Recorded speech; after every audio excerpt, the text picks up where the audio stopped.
হ্যাঁ, পরীক্ষায় আমরা খুব অল্প কিছু লিখেও আমরা অনেক ভালো নাম্বার তুলতে পারি যদি আমরা কিছু কৌশল প্রয়োগ করতে পারি।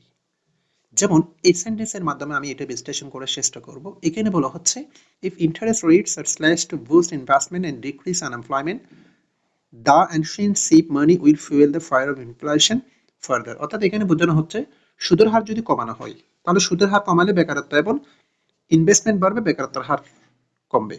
অন্যদিকে টাকার মানটা, আসন্ন যে টাকার মানটা, সেটা মুদ্রাস্ফীতিটা একদম আগুনের মতো ধাউ ধাউ করে কিন্তু জ্বলবে।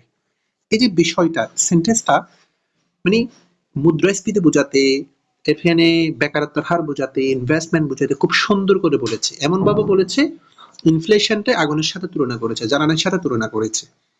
এই যে আমরা যখন এরকম কোনো কিছু লিখতে যাব, সেটাকে যখন ইংলিশ লিটারেচারের ভাষায় যখন ফিগার অফ স্পিচ এর মাধ্যমে কোনো কিছুর মাধ্যমে তুলনা করো, যখন কিছু লিখবে ডিরেক্টলি না লিখে, তাহলে খুব অ্যাট্রাকটিভ হবে।